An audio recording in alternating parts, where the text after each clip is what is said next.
É uma honra tê-lo como amigo, é uma honra tê-lo como parceiro, porque eu sei da maneira como você trabalha, o carinho que você tem com as suas pacientes, com a sua profissão, e realmente nós aprendemos juntos muito durante todo esse período.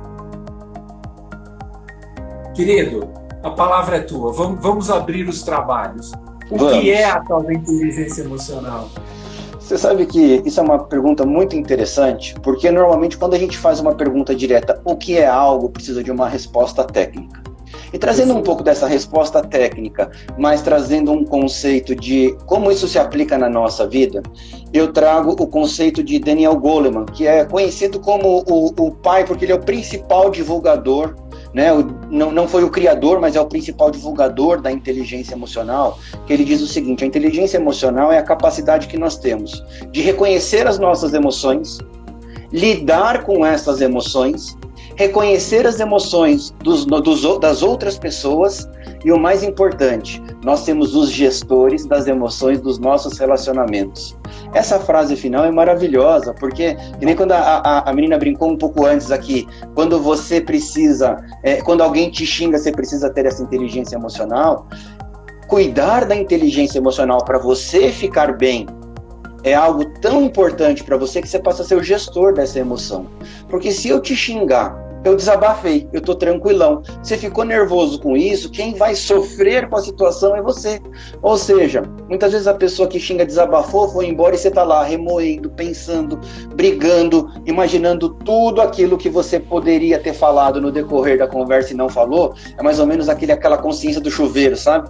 Você entra no chuveiro, começa a lembrar da discussão e fala: meu, por que eu não falei isso? Por que eu não falei aquilo? E a inteligência emocional é justamente aprender a lidar com isso. Em contrapartida, a gente fala de inteligência emocional, o que é a inteligência racional e como é que essas duas inteligências caminham juntas ou separadas. Show de bola. Eu sabia que vindo hoje aqui você ia fazer umas perguntas campeãs. E essa é uma pergunta fera, César. Pelo seguinte: inteligência racional. Eu poderia chegar e falar para você pelo sentido do coeficiente de inteligência, o que é QI, a capacidade de resolver situações complexas, mas eu gostaria de abordar um outro tema, que é de outro Daniel, que é o Daniel Kahneman. Ele desenvolveu uma teoria chamada pensamento rápido e pensamento devagar, duas formas de pensar, onde ele diz o seguinte, que a grande maioria das coisas que nós fazemos são pensamentos automatizados. Por exemplo, se eu perguntar para você assim, quanto é 2 mais 2? Automaticamente vai vir 4 na sua cabeça. Você não precisa de um grande exercício mental para entender o quanto é 2 mais 2. A mesma coisa, por exemplo, quando provavelmente você vai atender uma consulta. Você atende tantas consultas, você tem tanta experiência, que você já deve ter um padrão automatizado de atendimento que você não precisa parar para pensar assim, o que eu vou fazer? Será que eu preciso perguntar o nome dela? Será que eu tenho que olhar o prontuário? Não, a maioria das coisas nós trabalhamos no automatizado, isso é muito bom. Mas tem um conceito da programação neurolinguística que diz o seguinte: o nosso cérebro é programado para nos dar conforto.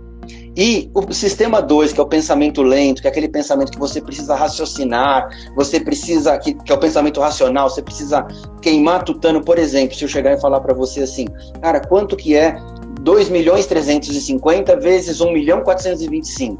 Você vai conseguir fazer essa conta, mas vai ter que pôr no papel, vai ter que fazer um por um até chegar lá, e isso cansa. E se isso não fizer sentido para você, você vai falar: Fabrício, vai passear. Não preciso saber quanto é isso. E se eu quiser, eu boto na calculadora e resolvo, não preciso fazer isso no papel. Mas muitas vezes, quando nós entendemos que nós precisamos refletir, nós precisamos respirar e entender que o pensamento racional nos ajuda a tomar decisão, e enquanto o pensamento automatizado, ele é automatizado, você age ou reage, o pensamento racional tem poder de veto. Um exemplo: eu estou no trânsito, tomei uma baita de uma fechada. Automaticamente, o meu pensamento automatizado é xingar a pessoa, reclamar, esbravejar. Aí eu penso: esse cara não podia ter me fechado, eu vou atrás dele e vou encher ele de porrada. No caminho que eu faço isso, meu sistema 2 fala assim: cara, Fabrício, você tem 1,70 m, tio, presta atenção, você não vai brigar com ninguém, toma vergonha na sua cara. Aí você respira, você pensa e fala: é melhor eu não brigar, eu não sei o que vai sair do outro lado, de repente sai um jamanta gigante, 2 metros de altura, que não vai valer a pena. Ou vai sair uma pessoa muito menor, ou uma mulher que vai ser covardia se eu fizer isso. Aí você começa a pensar nas situações e é o pensamento, é o sistema 2, é o pensamento lento. É a capacidade que nós temos de discernir se vale a pena ou não. Então o grande desafio, quando perguntaram para nós se é possível fazer isso, é possível sim, quando nós começamos a ativar o nosso pensamento lento. E isso é uma guerra cerebral. É uma luta cerebral que nós temos do seguinte sentido: meu cérebro quer me dar conforto, ele quer ir para o caminho mais fácil. O que eu preciso fazer? Eu preciso esforçar, raciocinar. Sempre, César, que nós vamos tomar uma atitude, a 1 milésimo de segundos a gente pensa assim: preciso fazer ou não? E a gente decide, eu preciso fazer, ou melhor não. Esse vai no pensamento automatizado, é muito rápido. Quando a gente se esforça para pensar mais lentamente, raciocinar antes de tomar uma decisão, as nossas decisões passam a ser menos emocionais e mais racionais. Então, o pensamento emocional e a inteligência emocional e a inteligência racional, elas se misturam, porque nós criamos a nossa inteligência emocional dentro do sistema 2 que Daniel Kahneman 3 trouxe para nós. E você sabe que a primeira vez que a inteligência emocional foi abordada, ela foi abordada há mais de 2.000 anos, através de muitos conceitos. Eu não quero falar de religião, quero falar de história, quero falar de livro, na Bíblia. Paulo usava muito os conceitos da inteligência emocional que nós vamos falar agora para passar as instruções de comportamento, principalmente nos livros que ele escreveu para as igrejas. Né? Então, um exemplo muito interessante que eu batendo um papo essa semana, lá em Gálatas ele falou assim: o fruto do Espírito é o amor, mansidão, domínio próprio, né? E tem vários frutos do Espírito que ele chama, que são todos os conceitos da inteligência emocional. Inteligência emocional, se você praticar, se você treinar, você consegue evoluir ela assim exponencialmente durante a sua vida inteira. Quanto mais você praticar, mais inteligente emocional você vai ser. Mas não é fácil. Você precisa treinar, você precisa desenvolver. Tem uma estatística de uma das maiores empresas de RH americano, em que eles dizem que 9 entre 10 profissionais são contratados pela habilidade técnica e são demitidos pela inabilidade emocional. Eu vou dar um exemplo disso com a sua profissão, cirurgia plástica. Imagina o seguinte, Sérgio, tem um cirurgião plástico que é o cara mais competente do mundo. Os resultados que ele tem capacidade para fazer são maravilhosos. Assim, ele é idolatrado por todos, tá? Pela habilidade dele. Porém, no meio da cirurgia, ele tem uma complicação muito grande e ele se descontrola. E aí ele precisa sair do centro cirúrgico e o colega dele que acompanha, que é o assistente dele, precisa terminar e resolver o problema porque ele se desesperou, ele perdeu o controle. Então, o conceito da inteligência emocional é justamente isso: você manter o controle, você conseguir reconhecer e dominar as suas emoções durante os períodos ou de problemas, de dificuldade ou de excesso de felicidade, para que você não se atrapalhe, para que você continue mantendo o estado de atenção focado naquilo que você está fazendo. E é lógico que um cirurgião é extremamente treinado para manter esse controle emocional. Estou usando aqui uma metáfora, mas acontece muito, por exemplo, aquele cara que trabalha no escritório, resolve problemas, é um engenheiro que resolve problemas assim dificílimos. A ponte estava caindo, ele conseguiu fazer um desenho que resolveu com um guindaste ali, não precisou fazer grandes coisas. Aí chega em casa, o filho dá o primeiro grito, ele berra, ele esperneia, ele bate no filho, ele não tem paciência com a esposa, ou seja, ele é descontrolado. A chance dessa pessoa, num momento de alta necessidade de concentração, perder o controle é muito grande. Por isso que inclusive as empresas agora inverteram isso. Na contratação, elas fazem muito mais testes de inteligência emocional do que testes de inteligência intelectual, do que do coeficiente intelectual. São 5 habilidades básicas. A primeira é reconhecer as emoções. Quando eu aprendo a reconhecer as minhas emoções de forma consciente, é algo maravilhoso. Às vezes a pessoa fala assim: eu sou explosivo mesmo, quando eu fico nervoso, eu explodo. Isso é muito bom, o cara falar um negócio desse, porque ele já entrou para aceita que dói menos. Né? Já reconheceu. Né? Primeira habilidade, eu preciso treinar reconhecer as minhas emoções. E como que eu faço isso? Como é que foi o meu dia? Quais foram as 3 principais emoções que eu utilizei em momentos de maior tensão ou de maior relaxamento? Como eu me comportei nessa hora?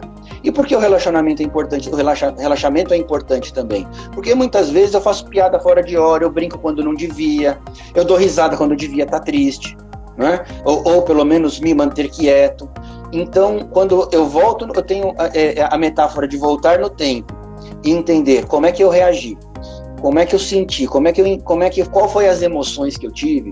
É o primeiro passo, é o primeiro exercício que eu faço para reconhecer as minhas emoções. A segunda habilidade é aprender a gerir essas emoções, né? É o autocontrole. Como que eu poderia ter feito melhor para controlar essa emoção no momento? Então, eu ficar nervoso, eu ficar bravo, eu ficar irritado, isso faz parte do processo. Agora, gerenciar a emoção tem uma coisa muito legal, César, que eu tenho certeza, na hora que eu falar isso, vai aparecer alguma coisa aqui no chat. Ninguém consegue ficar com a mesma emoção por mais de 90 segundos. Você sabia disso? Uau, não, isso eu não sabia. A maioria das pessoas pensa assim, cara, quando eu fico bravo 2 horas. Azar seu, fica bravo porque quer. Uma emoção, ela dura 90 segundos. Depois de 90 segundos, o que eu fiz? Eu comecei a lembrar do que aconteceu, comecei a abastecer, comecei a jogar e joguei lenha na fogueira. Ou seja, depois de 90 segundos, sou eu que decidi manter aquela emoção. Ou seja, dor todos nós temos. A Sônia está perguntando nem a raiva, inclusive a raiva, Sônia. A raiva, ela dura por 90 segundos. Se você mudar o foco, tranquilizar sua mente, esvaziar sua mente, pensar em outra coisa, se concentrar em outra coisa, ela passa. Enquanto a gente está falando de autoconhecimento e gestão das nossas emoções, deixa eu incluir um negócio que, na minha opinião, é uma sacada maravilhosa da inteligência emocional. Fala um pouquinho pra gente do erro. Cara, erro é uma coisa muito interessante para a gente viver. Tem um pressuposto. Eu sou apaixonado por programação neurolinguística, né? Eu fiz até a programação master, então eu falo demais de programação neurolinguística, que é a capacidade que nós temos de reprogramar o nosso cérebro para fazer diferente, para fazer melhor. E ele diz o seguinte, que não existe erro, não existe fracasso, existe feedback. Ou seja, eu errei, eu pisei na bola. Eu preciso entender aonde eu errei, o que eu fiz de diferente e o que eu faço de melhor para não fazer o mesmo erro de novo. Erro faz parte do aprendizado. Se eu errei e não tive aprendizado, ferrou, não aconteceu nada, né? Então, errar faz parte. Escolher continuar no erro voltou para aquela ideia da escolha nossa. Mas se eu aprendi com o meu erro, eu vou fazer muito melhor lá na frente, porque as nossas situações, elas são cíclicas. A gente já passa por situações semelhantes por vezes e vezes.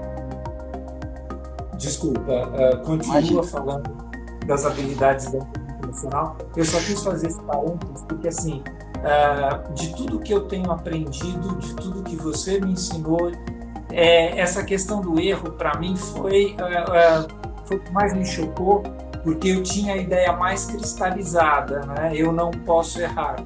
Erro é uma falha. E mudou a minha vida quando eu mudei o meu olhar, quando eu entendi que não, erro é um aprendizado. Eu posso errar, eu só tenho que aprender para não errar novamente. Perfeito. O terceiro pilar da inteligência emocional, a terceira habilidade, é algo que eu acho fantástico, que é a automotivação. Você é responsável pelas suas ações. Nós temos o hábito de terceirizar os nossos problemas. Poxa, César, desculpa, eu cheguei atrasado porque o trânsito estava horrível. Conversa furada. Eu cheguei atrasado porque eu não saí a tempo, eu não olhei no Waze, eu não olhei no Google Maps, eu não olhei no que estava acontecendo para saber se eu poderia chegar a tempo. Olha, eu fiquei bravo porque o fulano me tirou do sério. Conversa furada, você ficou bravo porque você escolheu, você decidiu, inconsciente ou conscientemente, ficar nervoso. São escolhas. E a automotivação eu posso fazer melhor. Depende de mim entender e praticar e treinar para fazer melhor tudo aquilo que eu faço. Inclusive, com trabalhar a inteligência emocional, mas tudo. Eu gosto muito do exemplo do Cristiano Ronaldo e do Messi. Todo mundo discute quem é melhor. Eu não entro nessa seara, mas eu sei que o Messi é muito mais talentoso. Mas eu escolheria o Cristiano Ronaldo para o meu time, porque ele não desiste. Ele joga, ele treina, ele insiste, ele insiste, ele insiste. Ou seja, talento por talento, talvez, ele não entraria nem num grupo de 4 ali, se a gente colocasse Ronaldinho Gaúcho, Ronaldo, Neymar e Messi. Pelo talento, talvez ele não entraria. Mas ele está fazendo de tudo para superar todos esses com a automotivação. Quando ele vai lá e fala, eu tô aqui, ele tá falando, não tá falando para os outros, ele tá falando para ele. Eu cheguei, eu fiz, eu estou fazendo. Então a automotivação é um pilar fantástico. E você trabalha essa automotivação desenvolvendo ela, treinando, tendo planos, tendo metas, tendo objetivos, sabendo exatamente onde você quer chegar, né? O quarto ponto é um ponto de muito cuidado, que é a empatia. Normalmente o pessoal fala assim, empatia é se colocar no lugar dos outros. Empatia é sentir que o outro está sentindo. César, eu digo para você que eu entendo que isso é impossível acontecer. Mas entender que o outro está passando um momento difícil, sem querer resolver a situação de qualquer jeito, é empatia. Você já reparou que em momentos tristes a pessoa chega para você e fala assim, bate no seu ombro assim, força, você vai sair dessa. Ou se é mais amigo, fala assim, para de frescura, parceiro, levanta e vamos embora. Isso é um conceito simpático, é um conceito de simpatia. A pessoa quer que você fique bem, para ela ficar bem. Ela está se sentindo, até de uma forma inconsciente, agredida ou ofendida, porque você não está bem. Então ela quer que você fique bem para ela estar bem. A empatia é, César, eu não sei, não consigo imaginar a dor que você está sentindo, mas eu estou aqui do seu lado, para esperar e te ajudar naquilo que você precisar, nem que seja para ficar quieto o tempo todo. Trabalhou essas 5 habilidades, dá trabalho, mas a gente evolui muito como pessoas emocionalmente inteligentes. Nós precisamos ter a vontade, a intenção e muita força, muita determinação para se reinventar. E uma coisa muito importante da inteligência emocional, ninguém convence ninguém. Você pode persuadir as pessoas com boas ideias através da sua influência positiva, mas não adianta. Ontem teve Corinthians e Palmeiras. Não adianta chegar pro palmeirense e falar para ele, cara, você tem que ser corintiano que é melhor por causa disso. Ele não vai ser nunca. Ninguém convence ninguém. Essa história de papo de vendedor que existia anos atrás não existe. Isso é conversa. Existe persuasão, influência positiva. Através do meu exemplo, das minhas atitudes, você querer aceitar ou não o que eu estou dizendo. Te agradecer pela presença. Que honra estar dividindo isso com você. Fazer uma live com um amigo fica muito fácil. Foi um bate-papo maravilhoso. Estou muito, muito feliz. Não vejo a hora de poder te dar um abraço pessoalmente de novo, porque isso é muito bom. Você está falando em honra? Cara, você é meu... Ixi, falta 30 segundos para derrubar. Eu errei na conta. Você é meu mentor. A satisfação foi minha de dividir esse contigo. De combinado. Coração, cara, muito obrigado por me escutar, mesmo, e por responder minhas perguntas.